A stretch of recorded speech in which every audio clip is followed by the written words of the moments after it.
Shalom, salam sejahtera buat kita semua. Bersama saya Helen Swanti, kembali dalam renungan singkat. Mari sebelumnya kita bersatu dalam doa. Bapak, terima kasih, kami mengucap syukur Tuhan. Hari ini kami mau duduk diam mendengarkan renungan singkat yang akan disampaikan. Jamah setiap hati kami, urapi kami yang mendengar dan yang menyampaikan sama-sama diberkati. Haleluya, amin. Nah, saudara, hari ini kita mau mengambil tema menanti dalam ketaatan seperti Nuh. Ya, nah saudara, mungkin saudara sudah tahu semuanya bahwa Nuh adalah orang yang saleh. Padahal di zaman itu setiap orang semuanya berpikiran yang jahat, ya, semua orang melakukan kejahatan. Tetapi Nuh adalah pribadi yang berbeda dengan yang lainnya.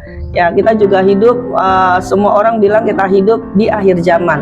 Banyak kejahatan-kejahatan yang kita dengar, banyak deru perang, banyak hal-hal yang jahat yang kita lihat di sana sini.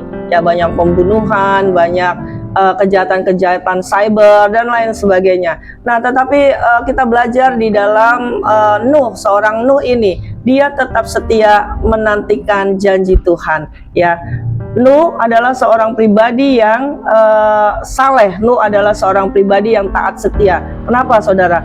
Dia taat melakukan perintah Tuhan. Kurang lebih 120 tahun dia menanti janjinya Tuhan. Nah, dan Tuhan cuma berbicara mungkin sekali, persiapkan bahtera, ya. Dan Nuh melakukannya walaupun tidak ada tanda-tanda yang lain lagi. Sampai 120 tahun itu hal yang luar biasa, saudara. Kadang-kadang kita sering ya banget pengen dengar nubuatan dari hamba-hamba Tuhan. Kita pengen nanti ke depan kita gimana, mau ini gimana, mau itu gimana. Ya, akhirnya apa? Kita tidak teguh di dalam firman yang kita baca. Padahal firman Tuhan katakan, percayalah kepadaku. Nah, saudara, ya mari saudara kita ya belajar tentang Nuh. Iman bukan tentang seberapa cepat janji Tuhan tergenapi, tetapi seberapa kesetiaan kita mempercayai firman Tuhan yang kita imani. Amin. Nah, kita mau baca di dalam Kejadian 6 ayat 9. Inilah riwayat Nuh. Nuh adalah seorang yang benar dan tidak bercela di antara orang-orang sejamannya, dan Nuh itu hidup bergaul dengan Allah. Nah, saudara, syarat untuk kita setia kepada Tuhan adalah jangan mengikuti ya hidup yang bercela. Jangan kita ikutan hidup seperti pada umumnya, melakukan tipu menipu, melakukan korupsi, melakukan tipu daya, dusta, bohong dan lain-lain, sehingga semuanya hancur berantakan. Tetapi Nuh melakukan apa yang ia percayai lewat firman Tuhan. Oleh karenanya dikatakan Nuh berbeda dari zamannya, sesama zamannya, orang-orang di zamannya. Kenapa? Karena Nuh terus mengandalkan Tuhan. Amin. Nah, di era yang modern ini, mari kita terus mengandalkan Tuhan. Jangan kompromi dengan dunia, jangan ikut khawatir, kecemasan apapun. Saudara percaya bahwa Tuhan berotoritas dalam hidup saudara dan saya.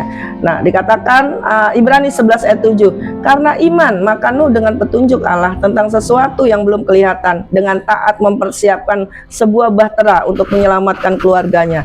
Dan karena iman itu ia menghukum dunia dan menjadi ahli waris kebenaran sesuai dengan imannya. Artinya, saudara, di hari-hari ini Tuhan mencari hati yang setia, hati yang tetap percaya di tengah-tengah era yang serba canggih, semuanya apa-apa serba